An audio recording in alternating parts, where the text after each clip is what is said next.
Plane table सर्वेक्षण। ये जो प्लेन टेबल सर्वेक्षण है, प्लेन टेबल सर्वेइंग, इसमें हम क्या करते हैं, एक प्लेन टेबल के सहारे किसी क्षेत्र का सर्वेक्षण करते हैं। और इसकी ब्यूटी ये है कि सर्वेक्षण करते समय हम प्लेन टेबल के ऊपर जो चार्ट रखते हैं, सर्वेक्षण के दौरान ही वो पूरा सर्वे, उस पूरे क्षेत्र का जो आउटलाइन है वो बनकर हमारे सामने आ जाती है। इसमें हमें फील्ड बुक बनाने की आवश्यकता नहीं होती। आज हम सबसे पहले प्लेन टेबल सर्वेक्षण में काम आने वाले उपकरणों की विस्तार से चर्चा करेंगे। देखिए, ये जो प्लेन टेबल सर्वेक्षण है, ये बेसिकली एक आलेखी विधि है, ठीक है।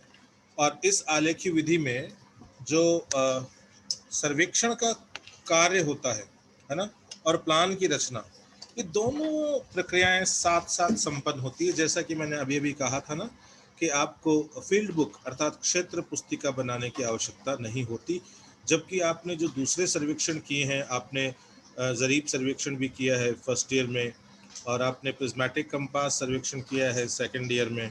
तो हमने ये देखा ना कि हमें इस तरह के सर्वेक्षण में क्षेत्र पुस्तिका तैयार करनी होती है। तो सर्वेक्षण कार्य अलग होता है और क्षेत्र पुस्तिका जो है वो अलग से तैयार होती है, ठीक है। लेकिन इस सर्वेक्षण की ये ब्यूटी है प्लेन टेबल सर्वेक्षण की, कि ये दोनों काम, सर्वेक्षण कार्य और प्लान की रचना, ये एक साथ संपन्न होते हैं, ठीक है। और इससे क्या होता है कि हमें समय कम लगता है, ठीक है, हमारा काम जल्दी हो जाता है। हम जब फील्ड बुक बनाते हैं तो उस समय नोट करते वक्त कई बार कोई छोटी मोटी त्रुटियां हो जाती हैं, उसकी संभावना भी इसके अंदर नहीं रहती। और कभी कभी हम भूलवश क्या करते हैं कि कुछ भाग कई बार क्षेत्र के विवरणों के भूल जाते हैं, ठीक है। तो उस तरह की त्रुटियां भी इसके अंदर नहीं होती। तो ये ब्यूटी है प्लेन टेबल सर्वेक्षण की। त्रिभुवन एक विधि होती है और एक जो थियोडोलाइट चक्रमण विधि होती है। ये थियोडोलाइट वाली विधि जो है, ये आप पीजी में देखेंगे यदि आप ज्वाइन करेंगे तो ये जो त्रिभुवन और जो ये थियोडोलाइट चक्रमण विधि में हम क्या करते हैं, जो स्टेशन चुनते हैं, ठीक है, उन स्टेशनों के मध्य संबंधित क्षेत्र के अन्य विवरणों को ज्ञात करने के लिए प्लेन टेबल सर्वेक्षण हमारे लिए बहुत ही उपयोगी और प्रमाणिक माना जाता है, ठीक है। तो आज भी इस विधि की प्रासंगिकता है। हालांकि आज बहुत सारा काम उपग्रहों से हो जाता है, बहुत सारे काम हम देखते हैं कि रिमोट सेंसिंग और जीआईएस के माध्यम से हो जाते हैं, लेकिन फिर भी हम क्या करते हैं, ग्राउंड ट्रूथिंग करते हैं बहुत सारी चीज़ों की।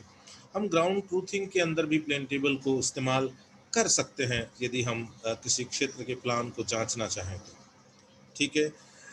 इसमें एक और ख़ास बात होती है कि कुछ क्षेत्र जो होते हैं वो हमसे दूर होते हैं, ठीक है, लेकिन वो हमें किसी स्टेशन से दिख रहे होते हैं, अर्थात दृश्य जो विवरण है वो चाहे अगम्य ही क्यों ना हो, हम उनको भी इस आलेखी रचना में प्रदर्शित कर सकते हैं। अर्थात इस विधि से हम उनको भी हमारे जो फील्ड प्लान है उसके ऊपर दर्शा सकते हैं।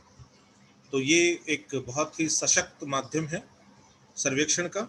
और इसमें ये जो प्लेन टेबल सर्वेक्षण है, इसमें बहुत तरह के उपकरण हमारे काम आते हैं, और हम ये देखते हैं कि ये उपकरण जो हैं ये कौन कौन से हैं।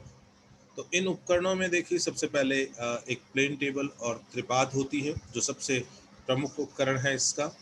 उसके बाद हमारे पास दृश्य रेखक या एलिडेट होता है, एक जिसकी सहायता से हम क्या करते हैं कि दृश्यों को प्लेन टेबल पे जो सुनिश्चित स्थान है उससे देखते हैं, और उसके लिए हम क्या करते हैं, उस दिशा में हम रेखाएं बनाते हैं दोनों विधियों से, चाहे हम विकिरण विधि से करें और चाहे प्रतिच्छेदन विधि से करें, ठीक है।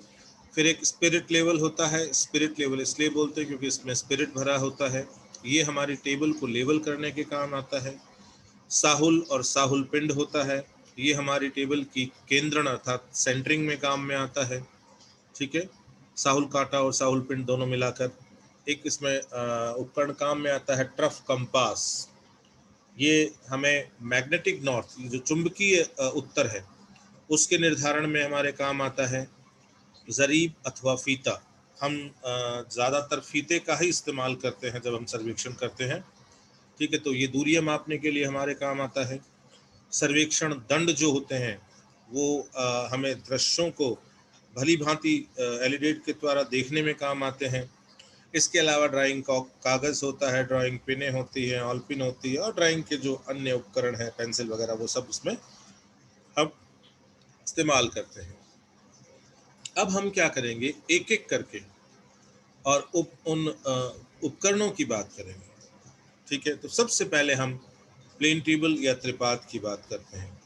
इसके दो अंग होते हैं, एक प्लेन टेबल है ना, या जिसको आरेख पट कहते हैं, या जिसको ड्राइंग बोर्ड कहते हैं, और दूसरा होता है ट्राइपॉड स्टैंड, त्रिपाद स्टैंड, जिसके ऊपर हम इस क्षैतिज तल को रखते हैं और रखकर सर्वेक्षण करते हैं, ठीक है। तो प्लेन टेबल जो है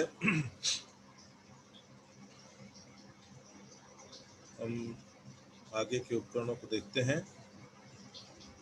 तो ये जो प्लेन टेबल होती है, ठीक है, इस प्लेन टेबल को हम क्या करते हैं, व्यवस्थित करते हैं, ठीक है। व्यवस्थित करने के बाद में कुछ बातें मैं आपको बता देता हूँ प्लेन टेबल के बारे में जिक्र करने से पहले, कि ये जो प्लेन टेबल होती है, ठीक है, हम सबसे पहले क्या करते हैं, सर्वेक्षण के टाइम पे किसी निश्चित स्थान का चुनाव करते हैं, और चुनाव करने के बाद हम क्या करते हैं कि वहाँ पर जाते हैं और प्लेन टेबल को वहाँ व्यवस्थित करते हैं। प्लेन टेबल की हम उसका लेवलिंग करते हैं, ठीक है।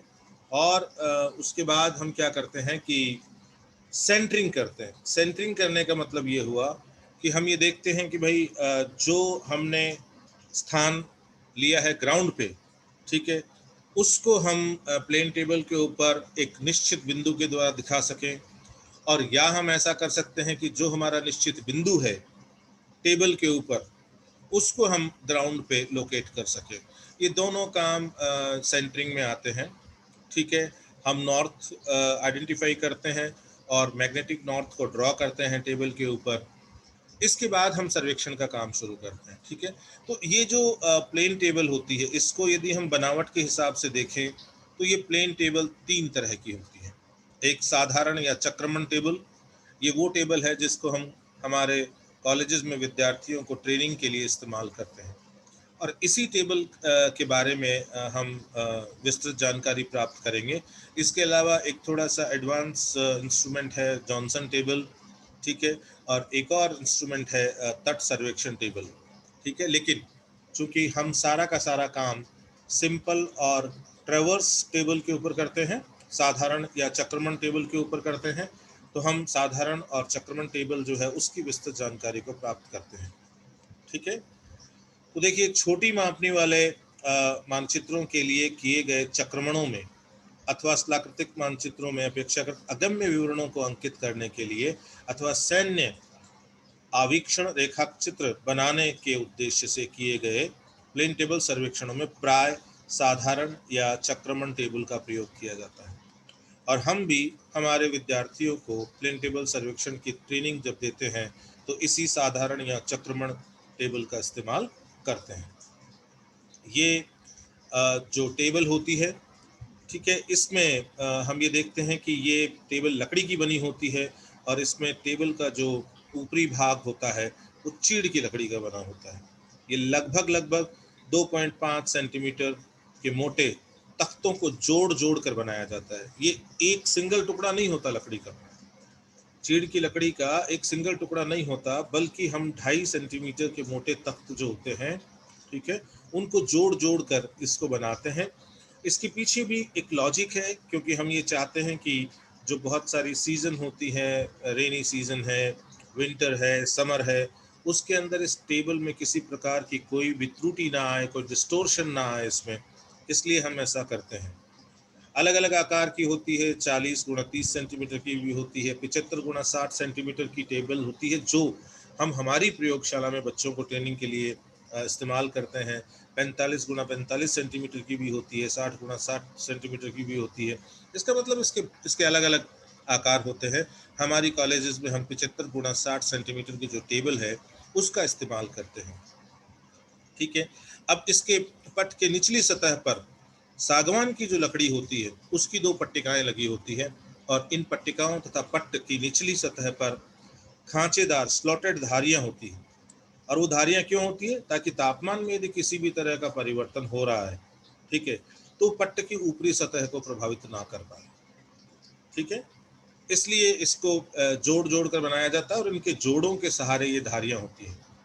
ये जो स्लॉट्स होते हैं, ये जो हम 2.5 सेंटीमीटर की पट्टियां लेते हैं उनके सहारे ये स्लॉट्स हमें देखने को मिलते हैं। और इसके नीचे फिर एक पीतल या एल्यूमिनियम का एक गोल प्लेट होता है जिसको हम पिवट प्लेट या धुराग्र प्लेट कहते हैं। इस प्लेट के सहारे हम इस टेबल को ट्राइपॉड स्टैंड के ऊपर फिक्स करते हैं। पहले मैं एक बार आपको ये टेबल दिखाता हूँ। ये देखिए, अभी तक जो हमने जिक्र किया है वो सिर्फ इस टेबल का किया है। ये ऊपर से बिल्कुल प्लेन दिखाई देती है, ठीक है, और ये वाला जो ऊपर वाला पोर्शन है ये चीड़ का बना होता है। ठीक है, और चीड़ के हम 2.5 सेंटीमीटर के हम इसमें लंबी प्लेट्स का इस्तेमाल करते हैं और उनके बीच में हम स्लॉट्स रखते हैं ताकि किसी भी प्रकार का जो फैलाव या संकुचन होता है ऋतुओं के परिवर्तन के कारण, उससे वो अप्रभावित रहे। और ये देखिए, ये आपको जो ये 2 हिस्से दिखाई दे रहे हैं, ये देखो नीचे सपोर्ट के रूप में और एक ये इधर, ये सागवान की लकड़ी के होते हैं। ठीक है, क्योंकि सागवान की लकड़ी थोड़ी सख्त होती है ना, मजबूत इमारती लकड़ी होती है, तो उससे इस टेबल का विन्यास जो है वो यथावत बना रहता है, उसमें किसी भी प्रकार की कोई बदलाव हमें देखने को नहीं मिलता। ठीक है, अब इस प्लेन टेबल के बाद में इसका जो अगला हिस्सा है प्लेन टेबल का, वो है त्रिपाद स्टैंड। हम उसकी बात करते हैं। लगभग ये 1.5 मीटर का होता है और ये पहले तो हम लकड़ी का इस्तेमाल किया करते थे, लेकिन आजकल ये धातु से बना भी आता है। और हम क्या करते हैं कि जो आरेख पट को इसके ऊपर हम समतल रूप में इसके ऊपर व्यवस्थित करते हैं।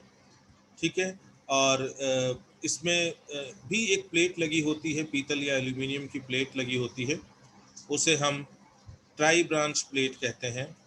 ठीक है, और इसके ऊपर फ्लाई नट्स भी लगे होते हैं।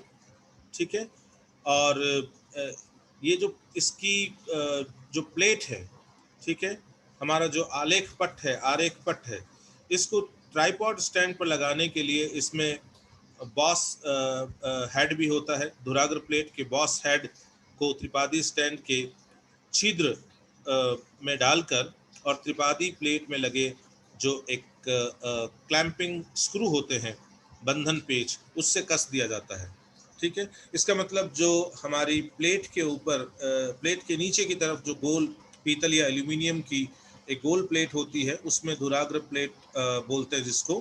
ठीक है, उसको हम क्या करते हैं, इसके ऊपर फिट करते हैं और फिट करने के बाद में हम उसको क्लैंपिंग स्क्रू के द्वारा कस देते हैं ताकि अब हमारे टेबल के ऊपर हम काम कर सकें और किसी भी तरह की कोई भी उसमें हलचल ना हो पाए, वो स्थिर हो जाए। ठीक है, ये सारा काम हम करते हैं। ठीक है, तो ये जानकारी थी प्लेन टेबल की।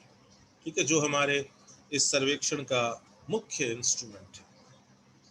ये ट्राइपॉड स्टैंड देखो इस तरह है। यहाँ पर ये देखो, ये वाला जो आपको दिखाई दे रहा है नीचे, यहाँ पर ये बंधन पेच है और इसके द्वारा हम क्या करते हैं कि उसको जो प्लेट लगी होती है टेबल के नीचे और जो त्रिपाद स्टैंड के ऊपर जो धातु का हिस्सा होता है, उनको आपस में मिलाकर और फिर हम ये जो क्लैंपिंग स्क्रू है इसके द्वारा हम टेबल को कस देते हैं। हम ये जो त्रिपाद स्टैंड हैं इनको छोटा बड़ा कर सकते हैं। ठीक है, हम हाइट के हिसाब से जो सर्वेक्षण करने वाला जो समूह है उसके हाइट के हिसाब से हम टेबल को ऊंचा नीचा कर सकते हैं इस त्रिपाद के ऊपर ये जो स्क्रू लगे होते हैं इनके द्वारा। ठीक है, तो हम एडजस्ट कर सकते हैं। दूसरा कि प्लेन टेबल को लेवल करने के लिए हम इस त्रिपाद के जो ये 3 उसके लैग्स हैं, हम इनको दाएं बाएं कर सकते हैं। ऊपर नीचे करके तो हम सर्वेक्षण करने वाले की लंबाई के हिसाब से टेबल को सेट करते हैं, और इनको दाएं बाएं करके हम टेबल को का समतलीकरण करते हैं। ठीक है, हम इसको आगे पीछे करके और देखते हैं कि जो स्पिरिट लेवल का बबल है वो टेबल के ऊपर, पूरी टेबल के ऊपर वो सेंटर में आता है या नहीं आता। क्योंकि यदि वो सेंटर में नहीं आएगा तो फिर हमारा सर्वेक्षण जो है वो सही नहीं होगा। तो लेवलिंग बहुत इंपॉर्टेंट है। लेवलिंग और सेंटरिंग ये दोनों बहुत इंपॉर्टेंट एस्पेक्ट है प्लेन टेबल सर्वे के। इसके बाद में एक और चीज़ बहुत इंपॉर्टेंट है, वो होती है कि फॉरवर्ड और बैकवर्ड बियरिंग का मिलान, है ना, उन स्टेशंस के लिए जिन स्टेशंस के सहारे सहारे हम ट्रैवर्सिंग करते हैं। ये 3 बहुत ध्यान रखने वाली बातें होती है पूरे प्लेन टेबल सर्वेक्षण के अंदर। अब देखिए, इसके अंदर एक दृश्य रेखक या एलिडेड होता है। पहले मैं आपको उसकी फोटो दिखाता हूँ। साधारण एलिडेड इस तरह का होता है। ठीक है, आजकल बहुत सारे एलिडेड आते हैं जिनमें कंपास भी लगा होता है। यहाँ पर इस एरिया में स्पिरिट लेवल भी लगा होता है। तो कई बार ये जो एलिडेड है ना, ये केवल सिंपल एलिडेड भी हो सकता है, ये elided with spirit lamp spirit level भी हो सकता है, ये elided with trough compass and spirit level भी हो सकता है। ठीक है, इसके 2 भाग होते हैं। एक इसका होता है नेत्र फलक, आई वेन बोलते हैं इसको, और दूसरा भाग होता है दृश्य फलक, जिसको ऑब्जेक्ट वेन बोलते हैं। नेत्र फलक में ये बीच में एक झिर्री बनी होती है। ठीक है, तो हम क्या करते हैं, ये जो हिस्सा है जब हम सर्वेक्षण करते हैं तो हम इसको क्या करते हैं, इस एलिडेड के परपेंडिकुलर खड़ा कर देते हैं, और जब सर्वेक्षण खत्म हो जाता है तो हम इसको बंद भी कर सकते हैं। ठीक है, तो ये देखिए, इसमें ये एक झिर्री होती है और इसमें ये 3 छिद्र होते हैं, ये नीचे वाला, ये बीच वाला और ये ऊपर वाला। ठीक है, ये छिद्र आई हॉल कहलाते हैं, और यहाँ पर हिंज अर्थात कब्जा लगा होता है जिसके सहारे ये मुड़ता है। ठीक है, ये फिड्यूशियल एज होती है जिसके ऊपर अंशांकित होते हैं दूरियां, और इसी के सहारे हम सीधी लाइनें खींचते हैं किसी भी ऑब्जेक्ट के लिए।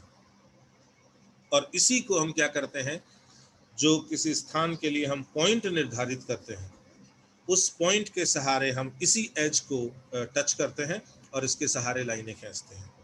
यहाँ पर ये बीच में देखिए, इधर एक लंबी झिर्री होती है और उसके बीच में एक तार, पतला तार या घोड़े का बाल लगा होता है।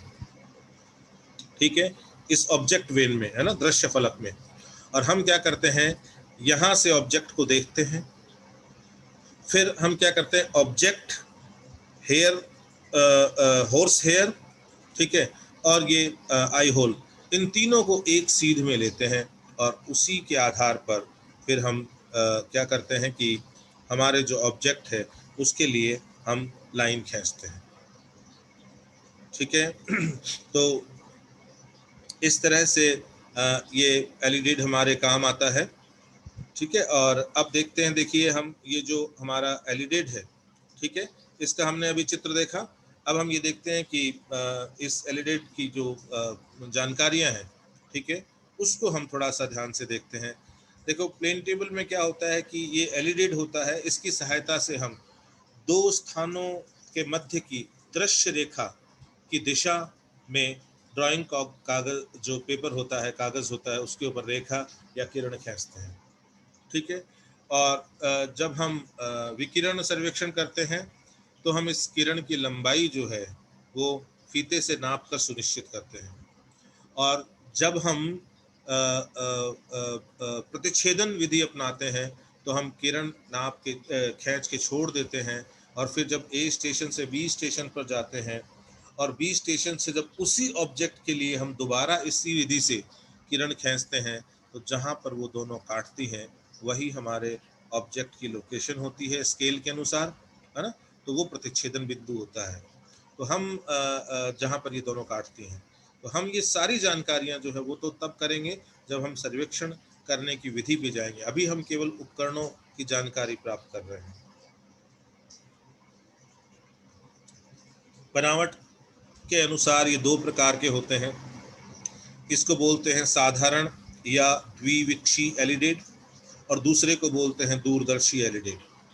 हमारे जो स्टूडेंट्स हैं उनके लिए हम जो पहला प्रकार है इसका इस्तेमाल करते हैं, इसलिए इसी की जानकारी को हम डिटेल से देखेंगे। ये दूसरे वाला दूरदर्शी एलिडेड जो है वो हम साधारणतः है हमारी ट्रेनिंग में हम इसका उपयोग नहीं करते हैं। तो ये जो प्लेन और पीप साइट एलिडेड है, ठीक है, हम इसकी जानकारी लेते हैं। ये पीतल या जो सागवान की लकड़ी आदि का बना होता है, ठीक है, सागवान जैसी कोई भी कठोर लकड़ी का बना हो सकता है, और साधारण किनारे वाली एक पटरी के जैसा दिखाई देता है, जिसके दोनों किनारों पर स्थिर अथवा मोड़दार रखे जाते हैं दोनों किनारों को, ठीक है। और एक फलक में ऊर्ध्वाधर, इसमें दो फलक लगे होते हैं दोनों तरफ, लंबवत फलक होते हैं, और हमने अभी हिंज देखा था ना फोटो में, उसके सहारे हम इनको ऊपर नीचे कर सकते हैं। जब हम सर्वेक्षण करते हैं तब हम क्या करते हैं, इसको जो समतल पटल है उसके लंबवत कर देते हैं। जब सर्वेक्षण खत्म होता है तो हम इसको बंद कर देते हैं। तो एक फलक में ऊर्ध्वाधर महीन सरल रेखा के समान कटी झिर्री होती है, जिसके सिरों पर एवं मध्य में गोल छिद्र होते हैं, जो कि मैंने अभी आपको दिखाए थे, है ना, जिनको हम नेत्र होल कहते हैं या अवलोकन छिद्र कहते हैं, ठीक है। ये तीन होते हैं, एक मध्य में होता है और दो ऊपर नीचे होते हैं, ठीक है। जो दूसरा फलक होता है जिसको हम दृश्य फलक कहते हैं, दूसरे फलक पे भी एक झिर्री में एक महीन तार या धागा या घोड़े का बाल लगा होता है, ठीक है। तो अवलोकन छिद्रों वाले फलक को नेत्र फलक कहते हैं, अर्थात हम जब ऑब्जेक्ट को देखते हैं तो हम नेत्र फलक से ऑब्जेक्ट को देखते हैं, ठीक है। और इसको नेत्र फलक को हम दर्श फलक भी कहते हैं। ध्यान रखना, दृश्य नहीं, दर्श फलक, साइट वेन, ठीक है। और जो तार या जो घोड़े के बाल या जो धागे वाला जो फलक होता है उसको दृश्य वेदिका अर्थात ऑब्जेक्ट वैन की संज्ञा दी जाती है। तो अवलोकन छिद्र और दृश्य वेदिका के तार को मिलाने वाली कल्पित सरल रेखा पटरी के किनारे के पूर्णतया समानांतर होती है। ये तो हमने देखा ना, ये बिल्कुल उस पटरी का जो किनारा है उसके समानांतर होती है। यदि हम दृश्य फलक और हम उस तार या धागे या घोड़े के बाल को यदि हम एक सीध में लें, इसीलिए हम क्या करते हैं जब ड्रॉ करते हैं ना, ठीक है, तो हम पटरी के किनारे के साथ साथ रेखा खींच लेते हैं, ठीक है। और वो जो रेखा होती है वो बिल्कुल सही दिशा का बोध कराती है, ठीक है। अवलोकन छिद्र से तार की ओर देखने पर पटरी के दाएं किनारे पर, है ना, हमें एक प्रवणित अर्थात थोड़ा सा ढालू भाग दिखाई देता है, ठीक है, जिसके सहारे हम ये किरणें खींचते हैं। और ये जो ढालू धार वाला भाग होता है या जिसको कहते हैं फिड्यूशियल एज या कार्यकारी किनारा, ठीक है, ये जनरली अंशांकित होता है। इसके अंदर इंच या सेंटीमीटर्स के अंदर दूरियां भी लिखी होती है। साधारण एलिडेट में प्राय 40 से 50 सेंटीमीटर तक की लंबाई देखने को मिलती है, अर्थात ये 40 सेंटीमीटर या 50 सेंटीमीटर या इसके बीच की लंबाई वाले होते हैं, ठीक है। और उत्तम प्रकार के साधारण एलिडेट में प्रवणित किनारे पर सेंटीमीटर आदि में मापनी भी अंकित होती है। हमारी कॉलेज में भी हम जितने भी एलिडेट हमारे पास में है सब के ऊपर ये मापनी अंकित है, ठीक है। अब देखिए तथा पटरी के ऊपर ऊपरी सतह पर ट्रफ कंपास या गोल आकृति वाला स्पिरिट लेवल भी लगा होता है। तो ये आवश्यक नहीं है। कुछ एलिडेट होते हैं जिनमें ये स्पिरिट लेवल लगा होता है, कुछ एलिडेट होते हैं जिनमें ट्रफ कंपास और स्पिरिट लेवल दोनों लगे होते हैं, और कुछ एलिडेट होते हैं जिनमें ट्रफ कंपास हम अलग से इस्तेमाल करते हैं, स्पिरिट लेवल अलग से इस्तेमाल करते हैं, ठीक है। और एलिडेट जो होता है वो हमारा अलग होता है, ठीक है। जब हम सर्वेक्षण करते वक्त एलिडेट के सहारे जब हम किरणें खींचने की कोशिश करते हैं तो एलिडेट से किरणें खींचने के लिए इसके कार्यकारी किनारे को, कार्यकारी किनारा वो होता है जो अंशांकित होता है, जो ढालू होता है, ठीक है, इसको हम प्लान में प्लेन टेबल की स्थिति इंगित करने वाले बिंदु पर गड़े ऑलपिन से सटाकर रखते हुए अवलोकन छिद्र के समीप आंख रखकर दृश्य वेदिका के तार को दूर खड़े सर्वेक्षण दंड की सीध में करते हैं, ठीक है। ये इसको यूज लेने का तरीका है। मतलब हम लोग क्या करते हैं कि जो एलिडेट है ठीक है, उसका जो कार्यकारी किनारा है, हम क्या करते हैं कि हमारे टेबल के ऊपर जो हमने सर्वेक्षण के लिए जो स्थान चुना है, जो हमारा स्टेशन है ए, यदि या बी जो भी है, हम क्या करते हैं उसके ऊपर आलपिन गड़ा देते हैं। तो हम उस आलपिन के सहारे इस कार्यकारी किनारे को टच करते हैं। ठीक है, और उसके बाद हम क्या करते हैं, दृश्य फलक के पास में हमारी नेत्र फलक के पास में हमारी आंख ले जाते हैं। नेत्र फलक के छिद्र से हम क्या करते हैं, उस धागे या तार या घोड़े के बाल को देखते हैं, और उसके साथ साथ हम जो हमारा ऑब्जेक्ट है, जिसको हमने ऑब्जेक्ट के रूप में चुना है, ये सब के सब ऑब्जेक्ट जो होते हैं स्थायी होते हैं। कोई बकरी खड़ी है या कोई मोटरसाइकिल खड़ी है, इनको ऑब्जेक्ट के रूप में नहीं लिया जाता। ऑब्जेक्ट के रूप में हम क्या करते हैं, स्थायी जो फीचर्स होते हैं उनको लेते हैं। जैसे कोई बड़ा पेड़ है, कोई टंकी का किनारा है, बिल्डिंग का किनारा है, ठीक है, या बिल्डिंग में जैसे रूम्स हैं, उनके गेट है, बरामदे के पिलर्स हैं, जो तुलनात्मक रूप से जो स्थायी ऑब्जेक्ट्स होते हैं उनको हम इसके अंदर चुनते हैं। जैसे छोटे छोटे पौधों को हम इसके अंदर उपयोग में नहीं लाते, क्योंकि वो आज है और कल नहीं है। या जैसे कोई गाड़ी खड़ी है, अभी आपने उसको ले लिया, थोड़ी देर बाद गाड़ी वहाँ नहीं है, तो क्या मतलब है उसका। ठीक है, तो हम इसमें स्थायी जो ऑब्जेक्ट्स हैं उनको लेते हैं। तो उस ऑब्जेक्ट पे क्या करते हैं कि हमारा एक साथी रेंजिंग रोड लेकर या तो खड़ा हो जाता है, या हम क्या करते हैं उसके किनारे के सहारे रेंजिंग रोड को खड़ा कर देते हैं। और अब हम क्या करते हैं, क्योंकि हमें उस दृश्य को देखना है और उसके लिए हमें रेखा या किरण खींचनी है, तो हम क्या करते हैं, उस एलिडेड के जो कार्यकारी किनारा है उसको हम सबसे पहले ऑलपिन से टच करते हैं।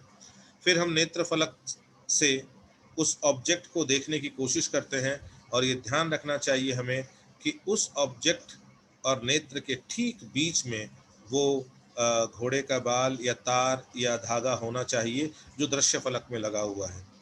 तो हम क्या करते हैं, नेत्र फलक के आई होल, दृश्य फलक के तार और हमारे ऑब्जेक्ट के सहारे लगी हुई रेंजिंग रोड, इन तीनों को बिल्कुल एक सीध में कर लेते हैं। और उसके बाद हम किरण या रेखा यदि खींचेंगे तो वो बिल्कुल सही दिशा के अंदर हमारे ऑब्जेक्ट को बोध कराते हुए बनेगी। वो कितनी लंबाई होगी, अर्थात ऑब्जेक्ट की लोकेशन कहाँ होगी, ये निर्भर करता है हमने मापनी कितनी ली है, नंबर वन।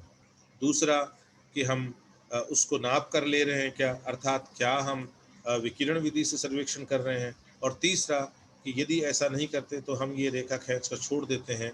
फिर जब हम अगले स्टेशन से उसी ऑब्जेक्ट को दोबारा देखकर जब रेखा खींचते हैं तो वो पहले वाली रेखा को प्रतिच्छेद करती है कहीं ना कहीं। वही प्रतिच्छेदन बिंदु जो होता है वो उस ऑब्जेक्ट की लोकेशन को प्रदर्शित करता है प्रतिच्छेदन विधि में। ठीक है, अब देखिए, अवलोकन छिद्र, दृश्य वेदिका का तार तथा सर्वेक्षण दंड तीनों जब एक सीधी में आ जाते हैं, एक सरल रेखा में आ जाते हैं, तब कार्यकारी जो किनारा है उसके सहारे सहारे हम हमारी शीट के ऊपर अर्थात ड्राइंग पेपर के ऊपर हम क्या करते हैं, किरण खींच देते हैं। ठीक है, तो ये काम करते हुए एक बात हमेशा ध्यान रखनी चाहिए हमको कि हमारे जो दोनों फलक हैं, हमारा नेत्र फलक और दृश्य फलक, ये हमारे जो प्लेन टेबल है उससे लंबवत होने चाहिए, या यूं कहें कि एलिडेड की जो प्लेट है उससे लंबवत होने चाहिए, बात एक ही है। ठीक है, तो ये बात थी, एक हमारा बहुत इंपॉर्टेंट इंस्ट्रूमेंट है एलिडेड उसकी। अब देखिए, एक और इंस्ट्रूमेंट है जिसको हम स्पिरिट लेवल बोलते हैं। ये बेसिकली हमारे टेबल को समतल करने के काम आता है। ठीक है, हमारी टेबल को समतल करने के काम आता है। ठीक है, तो हमारी जो टेबल है हम क्या करते हैं, इसके ऊपर इसको रखते हैं।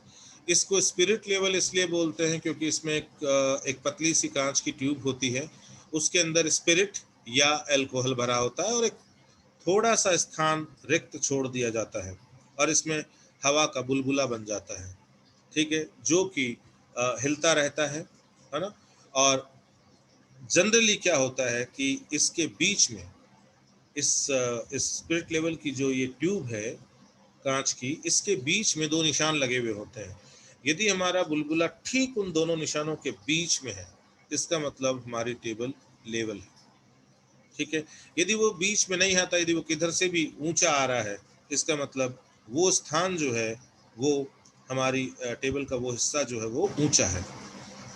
ठीक है, तो आलेख पट्ट समतल करने के लिए काम आता है। स्पिरिट लेवल की नली नली लकड़ी या पीतल या एल्यूमिनियम के समतल आधार वाले प्राय 10 से 15 सेंटीमीटर लंबे और 2 से 3 सेंटीमीटर चौड़े आयताकार खोल में लगी होती है। साधारणतया जो हम स्पिरिट लेवल इस्तेमाल करते हैं, हमारी कॉलेज में भी जो इस्तेमाल करते हैं, वो या तो ये जो नलिका होती है कांच वाली, ये या तो एक लकड़ी के उसमें लगी होती है या एल्यूमिनियम जो होता है उसमें लगी होती है।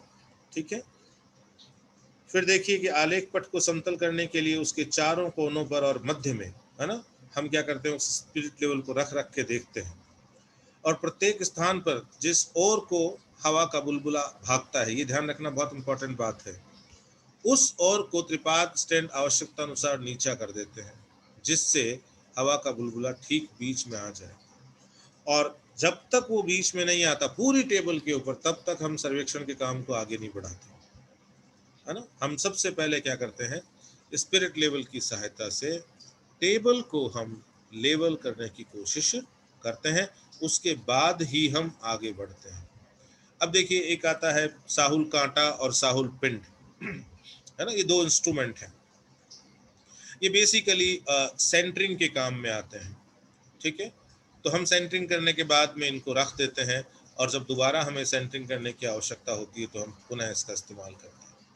ठीक है, अब देखिए, धरातल के किसी बिंदु की, ध्यान रखना ये दो तरह से इस्तेमाल होता है। ठीक है, तो धरातल के किसी बिंदु की उसके ठीक ऊपर आरेख पट पर स्थिति ज्ञात करने, है ना। तो एक तो हम क्या करते हैं, धरातल पे हमने बिंदु चुन लिया कि भाई ये मेरा स्टेशन ए है, और अब मैं उसको लोकेट करने की कोशिश कर रहा हूँ कि उसके ऊपर टेबल रखकर कि मेरी टेबल में जो हमारी शीट लगी हुई है, जो हमारा ड्राइंग पेपर लगा हुआ है, उसके ऊपर ये बिंदु कहाँ है। ठीक है, और दूसरा क्या होता है, कई बार जैसे मान लीजिए कि आपने ए से बी स्टेशन लिया, और बी स्टेशन जैसे मान लीजिए आपने 20 मीटर दूरी पर लिया, ए पर आपने काम कर लिया, अब आप बी पर जा रहे हो, तो बी तो पहले से ही आपके चार्ट के ऊपर बना हुआ है। ठीक है, उस केस में हम क्या करते हैं, उस बी का कॉरस्पॉन्डिंग पॉइंट हम तय करते हैं इस साहुल कांटे और साहुल पिंड से धरातल के ऊपर। ठीक है, अथवा आलेख पट पर लगे प्लान में, है ना, दूसरी बात बता रहा है ना। पहली वाली बात तो कि हम क्या करते हैं, ग्राउंड पे हमने स्टेशन लिया और उसको लोकेट करते हैं ड्राइंग पेपर के ऊपर जो प्लेन टेबल पे लगा हुआ है। दूसरे में हमारे प्लेन टेबल पे जो ड्राइंग पेपर लगा हुआ उस पर पहले से स्टेशन लोकेट है और हम उसको ग्राउंड पर उसका कॉरस्पॉन्डिंग स्टेशन लोकेट करते हैं। ठीक है, तो धरातल के किसी बिंदु की उसके ठीक ऊपर आरेख पट पर स्थिति ज्ञात करने, अथवा आरेख पट पर लगे प्लान में किसी पूर्व अंकित बिंदु को धरातल के तदनुरूपी स्टेशन, कॉरस्पॉन्डिंग स्टेशन के ठीक ऊपर रखने के लिए साहुल कांटा और साहुल पिंड उपकरणों का प्रयोग होता है।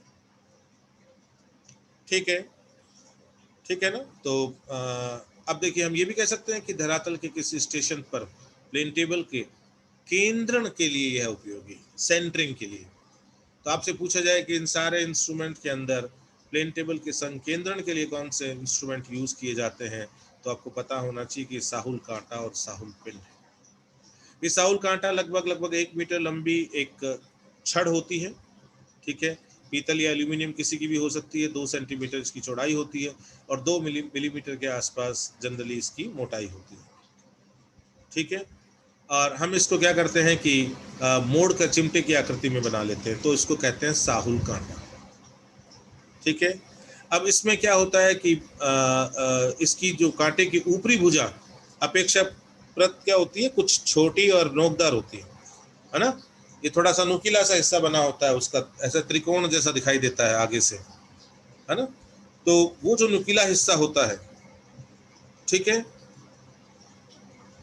इसको, इस नोकदार सिरे को हम क्या करते हैं, लंबवत दिशा में बड़ी भुजा की निचली सतह पर एक छोटा हुक लगा होता है ना, जिसके ये हुक क्या काम आता है, इस हुक के सहारे हम वो धागा बांधते हैं जिस धागे के साहुल पिंड लगा होता है। ठीक है, तो जिसमें डोरी बांधकर साहुल पिंड को लटकाते हैं।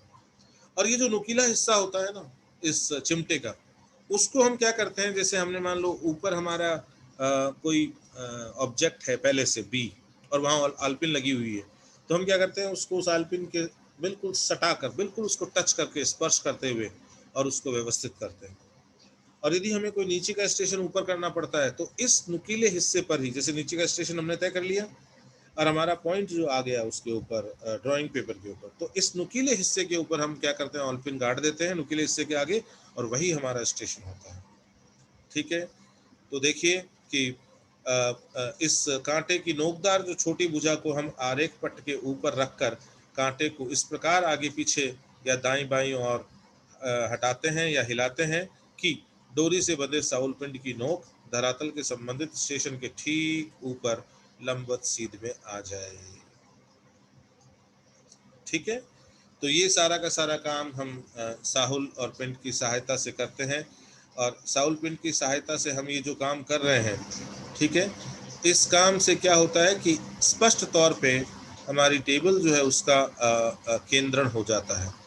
ठीक है, और हमें यहाँ पर एक बात ध्यान रखनी होती है कि जब हम ये काम कर रहे होते हैं, ठीक है, तो अनिवार्यतः हमें क्या करना होता है कि हमारी जो नीचे साहुल पिंड है जो धागे से बंधा हुआ है, हमें ये ध्यान रखना पड़ता है कि वो हमारा साहुल पिंड जो है, ठीक है, वो हिले डुले नहीं। ठीक है, जब वो हिल डुल रहा हो तब हमें केंद्रण जो है उस समय नहीं करना है। सबसे पहले हमें ये सुनिश्चित करना है कि वो बिल्कुल भी हिले डुले ना।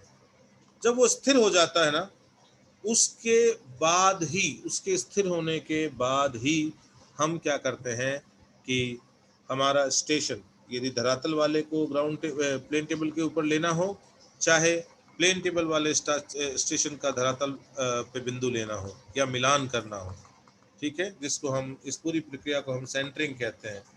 ठीक है, तो ये जो हम काम करते हैं, इसमें हम विशेष तौर पे इस बात का ध्यान रखते हैं कि सबसे पहले हम वेट करते हैं कि हमारा जो साहुल पिंड है जो धागे से लटका हुआ, वो स्थिर हो जाए, क्योंकि वो स्थिर नहीं है तो हमें सर्वेक्षण को आगे नहीं बढ़ाना चाहिए। ठीक है, तो ये जानकारी थी साहुल पिंड की।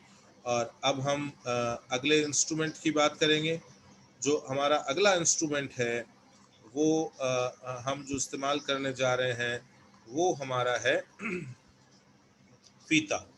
ठीक है, और ये फीता कोई अलग से नहीं, जो हम फीता रात दिन काम लेते आए हैं, हम फील्ड में देखते हैं ना, तो ये वही फीता होता है, मतलब कोई कोई ये नई चीज़ नहीं है।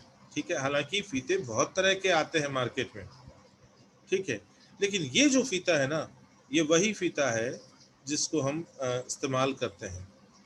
ठीक है, और ये जो फीता होता है, ये अलग अलग लंबाई के होते हैं। ठीक है, तो हम जब इस्तेमाल करते हैं फीते को, तो हम ये भी देखते हैं कि भाई हम जिस ग्राउंड का सर्वेक्षण कर रहे हैं उस ग्राउंड की प्रकृति कैसी है। ठीक है, कितना लंबा चौड़ा है वो, है ना, उसके हिसाब से हम फीते का चयन करते हैं।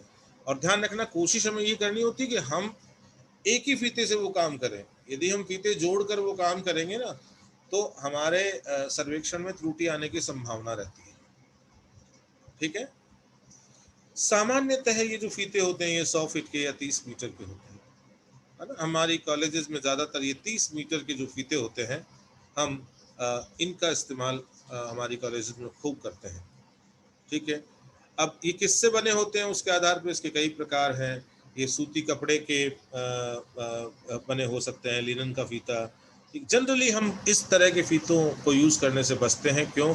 क्योंकि जब बरसात वगैरह होती है और होती है तो हमें इनके साथ काम करने में दिक्कत आती है, और इनमें कई बार सिकुड़न भी आ जाती है गीले होने से। धात्विक फीता होता है, कृत्रिम रेशा या पॉलीथीन का फीता होता है, ये सबसे ज़्यादा काम में लिया जाता है। ठीक है, जो कृत्रिम रेशा या पॉलीथीन का फीता है ना, इसमें मौसम का प्रभाव कम देखने को मिलता है। हम भी कॉलेज में इसी फीते का इस्तेमाल करते हैं। ठीक है, इसके बाद में इस्पाती फीता होता है। हम जानते हैं इस्पाती फीता जो होता है उसको, कि ये जो फीता होता है ये जिसमें हमारा जो ये जो दूरियां का मापन करने के लिए जो पट्टी होती है, ठीक है, वो धातु की बनी होती है। अब इसके अंदर एक सर्वेक्षण दंड का हम इस्तेमाल करते हैं। ये नोमोन की तरह बिल्कुल खड़ा होता है, एकदम एकदम सीधा, बिल्कुल सीधा स्ट्रेट दंड होता है ये। ठीक है, इसको हम इस दंड को हम कई अन्य नामों से भी पुकारते हैं। इसको झंडी भी कह देते हैं, इसको लाइनिंग रोड या आस्तर दंड भी कह देते हैं, इसको फ्लैग पोल भी कह देते हैं। लेकिन हम जनरली जिस शब्दावली का इस्तेमाल करते हैं वो है रेंजिंग रोड। और लगभग 5 सेंटीमीटर अर्थात 2 इंच की व्यास की गोलाई होती है इनकी। ठीक है, आजकल तो ये थोड़े कम व्यास वाले भी आते हैं। ठीक है, जो मात्र और मात्र 1 से 2 सेंटीमीटर व्यास के, 2 सेंटीमीटर व्यास के ज़्यादा प्रचलन में है। ये या तो गोल होते हैं या अष्टफलकी होते हैं। आजकल हमारी लेबोरेटरी में ज़्यादातर जो रेंजिंग रोड है वो लोहे आदि की बनी होती है और गोल होती है। इनकी ऊंचाई जनरली 2 से 3 मीटर या ये मान लीजिए कि 8 से 10 फीट होती है। आजकल ज़्यादातर 2 मीटर के रेंजिंग रोड हम हमारी जो प्रयोगशालाएं हैं उनमें इस्तेमाल करते हैं। ठीक है, और सर्वेक्षण करते वक्त कई बार हम इसके ऊपर लाल रंग की झंडी लगा भी देते हैं ताकि हमें आसानी से दिखाई दे। ठीक है, और कई बार नहीं भी लगाते हैं। इसका जो नीचे वाला हिस्सा होता है वो नोकदार होता है। लोहे वाले में तो अलग से नहीं, बस वो उसी में नीचे नोक बना दी जाती है। और लकड़ी वाली रेंजिंग रोड में क्या होता है, अलग से लोहे का शू, आयरन शू लगाया जाता है ताकि हम उसको आराम से ज़मीन में गाड़ सकें। ठीक है, 1-1 फुट पर इसमें या तो काली सफ़ेद या लाल और सफ़ेद पट्टियाँ होती हैं, एकांतर पट्टियाँ होती हैं। ठीक है, जैसे ये एक सफ़ेद, फिर या तो लाल या काली, फिर सफ़ेद, फिर लाल या काली, है ना। एक रंग चुनते हैं, या तो हम चुनते हैं सफ़ेद के साथ लाल, और या चुनते हैं सफ़ेद के साथ काला। ठीक है, इससे क्या होता है कि हम सर्वेक्षण दंड को दूर से भी बहुत आराम से और बहुत स्पष्ट रूप में देख सकते हैं। और दूसरी बात इसकी ये भी होती है कि कभी कभी, क्योंकि हमें पता है कि एक पट्टी 1 फीट की होती है ना, तो कभी कभी हम इसको छोटी छोटी दूरियों के मापन के लिए भी इस्तेमाल कर लेते हैं। ठीक है, जो ऑफसेट दूरियां होती हैं उनको मापने के लिए भी हम इसको इस्तेमाल कर लेते हैं। ठीक है, तो इस रेंज, जैसे एक पेड़ है, अब उस पेड़ में हम कौन सा पॉइंट लें, ये बड़े दुविधा की स्थिति बन जाती है। तो हम क्या करते हैं, वहां पर उस पेड़ के सहारे से जाकर रेंजिंग रोड गाड़ देते हैं। तो फिर हम क्या करते हैं, जितने भी स्टेशन से हम उस पेड़ को देखते हैं, हमेशा उसी रेंजिंग रोड का, जहाँ हमने रेंजिंग रोड को गाड़ा है, वहीं पर उसी पॉइंट को हम हमेशा देखते हैं। तो हमारे सर्वेक्षण में किसी प्रकार की त्रुटि की कोई संभावना नहीं बनती है। ट्रफ कंपास, ट्रफ का मतलब होता है थोड़ा सा जिसको बोलते हैं ना, थोड़ा सा डिप्रेशन, है ना, थोड़ा खड्ड जो होता है वो ट्रफ कहलाता है। तो ट्रफ कंपास इसको इसलिए बोलते हैं क्योंकि ये एक छोटा सा एक खड्ड बना होता है एल्यूमिनियम का या लकड़ी का, उसके अंदर हम ये जो मैग्नेटिक निडल है उसको रखते हैं, इसीलिए इसका नाम पड़ता है ट्रफ कंपास। कोई कंपास बहुत तरह के होते हैं, आप लोगों ने प्रिज्मेटिक कंपास भी पिछले साल यूज किया था। ठीक है, तो कंपास कई तरह के होते हैं। ये ट्रफ कंपास है, चुंबकीय उत्तर निर्धारण करने में हमारे काम आता है। मैग्नेटिक नॉर्थ हम इसके सहारे से निकालते हैं। ठीक है, तो एलोह धातु का बना होता है इसका केस, चाहे वो पीतल हो, एल्यूमिनियम हो, है ना। अदरवाइज यदि ये नहीं हो तो हम लकड़ी का भी इस्तेमाल करते हैं। और इसके ऊपर हम क्या करते हैं, इसके अंदर एक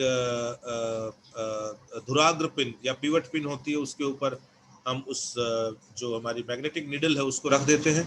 और उसके बाद हम क्या करते हैं, क्योंकि ये आराम से स्पष्ट रूप से हम उसको देख सकें, उसकी हलचल को हम देख सकें, इसलिए हम उसके ऊपर क्या करते हैं, एक कांच की प्लेट लगा देते हैं। ठीक है, और ये एल्यूमिनियम या पीतल या ये जो लकड़ी का जो बॉक्स जैसा होता है, ये आयत के रूप में होता है। ठीक है, इसके अंदर एक उसका जो निचला हिस्सा है बक्से का, उसमें बीच में एक धुराग्र पिन लगी होती है, और पिन के अंदर एक नोक जो होती है उसके ऊपर हम चुंबकीय सुई को लगा देते हैं। उस चुंबकीय सुई में एक किनारे पर एन लगा होता है, लिखा होता है, और वही हमारी जो चुंबकीय उत्तर है, उसको इंगित करता है। ठीक है। अब धुराग्र पिन का जो संबंध होता है वो बक्से के बाहर एक ब्रेक पिन या नॉब से होता है। ठीक है, जिसको यदि हम कस दें तो वो जो निडल है वो स्थिर हो जाती है, और हम उसको ढीला कर दें तो वो निडल जो है वो ढीली हो जाती है। ठीक है। अब जो बक्सा है उसमें जो दोनों किनारे होते हैं ना, वहां पर अंशांकित चाप, जो ग्रेजुएटेड आर्क्स बने होते हैं। ठीक है। और जब वो सुई स्वतंत्र रूप से घूमती है तो हमें ये पता लग जाता है कि कहाँ पर वो सुई बीचों बीच आई है और कहाँ वो सही तरीके से नॉर्थ को इंगित कर रही है। जब हम इसको प्रयोग करना होता है हमको, तब तो हम क्या करते हैं, इसकी नोब को घुमाकर और निडल को ढीला कर देते हैं, और जब हमारा प्रयोग खत्म हो जाता है तो हम नोब को कस कर और निडल को फिक्स करके और बाद में इसको रखते हैं। ठीक है। अब इसके जो दोनों नोकों पर जो अंशांकित चापों में बीच में क्या होता है कि शून्य होता है। ठीक है। हम ये कोशिश करते हैं, बक्से को घुमाते रहते हैं, हम ये कोशिश करते हैं कि वो सुई जो है वो शून्य के साथ मेल खा जाए। ठीक है। क्योंकि इस दशा में सुई का अक्ष बक्से के लंबे पार्श्व के ठीक समानांतर हो जाता है। ठीक है। तो सुई जिस दिशा में नॉर्थ साउथ डायरेक्शन में होती है, वो ठीक बक्सा जो होता है उसके किनारे के सहारे सहारे हमें देखने को मिलता है। अतः बक्से के किनारे से स्पर्श करते हुए यदि हम कोई भी सीधी रेखा खींचते हैं, सरल रेखा खींचते हैं, तो और जहां सुई का एन है, यदि उस तरफ हम एरो हेड बना दें, ठीक है, यदि हम तीर का सिर बना दें, तो वो चुंबकीय उत्तर को इंगित करता है। किसको इंगित करता है? चुंबकीय उत्तर को। लेकिन देखिए, हमें बहुत सारी बातें ध्यान रखनी होती है जब हम इसका इस्तेमाल करते हैं। ठीक है।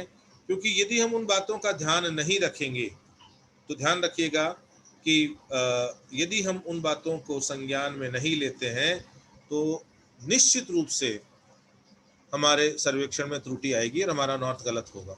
और उसमें जो सबसे बड़ी बात है वो ये है कि हम जिस समय नॉर्थ को सेट कर रहे हैं टेबल के ऊपर, हमें विशेष तौर पे ध्यान रखना है कि उसके आसपास कोई लोहे की चीज ना पड़ी हो।